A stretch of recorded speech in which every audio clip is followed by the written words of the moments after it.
కరీంనగర్లో 22/A నిషేధిత భూముల జాబితా నుంచి భూములను తొలగించాలంటూ బీఆర్ఎస్ ఆధ్వర్యంలో ఆందోళన చేపట్టారు.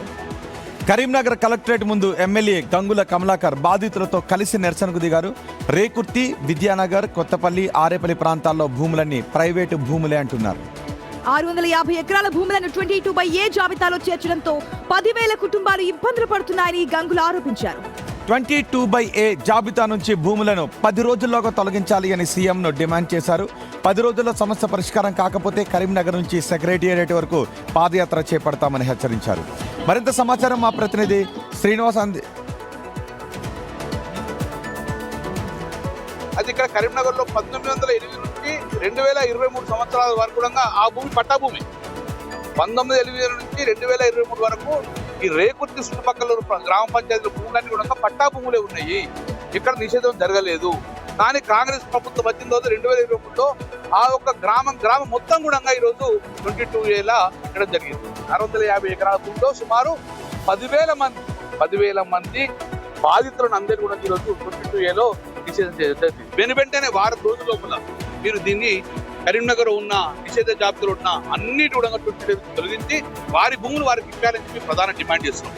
లేదు అంటే ఒక వారం 10 రోజుల తర్వాత డెఫినెట్ గా రేకుర్తి టు సెక్రటరేట్ మేము పాదయాత్ర చేస్తాం.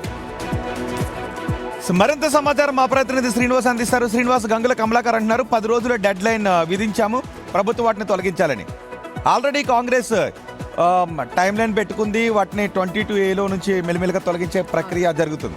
మరోవైపు ఈ భూములన్నీ 2023 తర్వాతే 22/Aలోకి చేర్చినవా, అంతకుముందు చేర్చినవి కూడా ఉన్నాయా?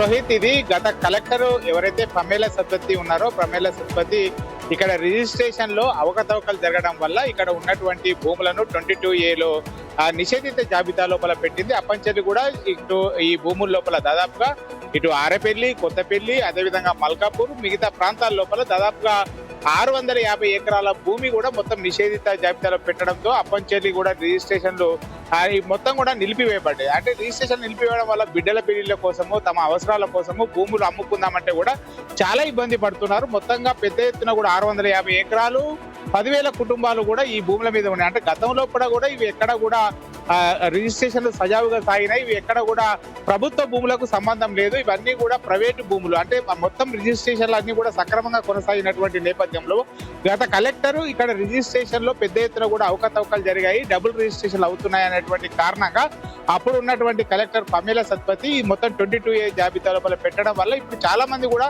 ఇబ్బంది పాడవుతున్నారు. అంటే ఇప్పుడు దీన్ని ఇబ్బందులు పడుతున్నారు. శ్రీనివాస్, అది కాదు, ఈ రోజు ధర్నా తర్వాత కలెక్టర్ ఏమన్నా వివరణ ఇచ్చారా, క్లారిటీ ఇచ్చారా? ఆల్రెడీ జరుగుతుందని ఇన్ని రోజుల్లో తీసేస్తాము అని. 10,000 కుటుంబాలతో పాటుగా ఇటు కరీంనగర్కు చెందినటువంటి ఎమ్మెల్యే గంగుల కమలాకర్ ఆధ్వర్యంలో కలెక్టరేట్ ముందు నిరసన వ్యక్తం చేశారు.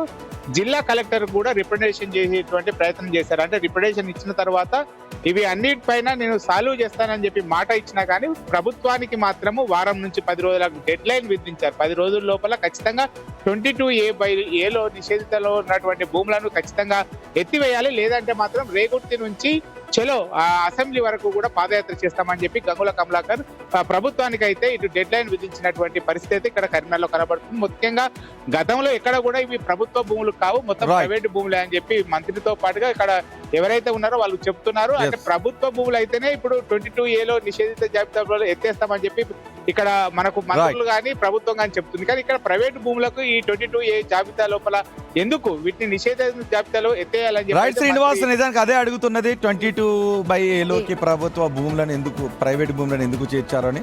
సో వాటిని ప్రైవేట్ భూములను చేర్చి ఉంటే వాటిని తొలగించే ప్రక్రియ కొనసాగుతుంది చెప్తోంది కదా, త్వరితగతిన చేస్తాము, 3 days 5 days గ్యాప్ లో చేసేస్తాం, కంప్లీట్ చేస్తామని మంత్రి చెప్తున్నారు, ముఖ్యమంత్రి కూడా చెప్తున్నారు. ఇప్పుడు గంగుల కమలాకర్ కూడా రైతులను తీసుకుని వెళ్ళి అక్కడికి వెళ్ళి డెడ్ లైన్ విధించారు. చూద్దాం.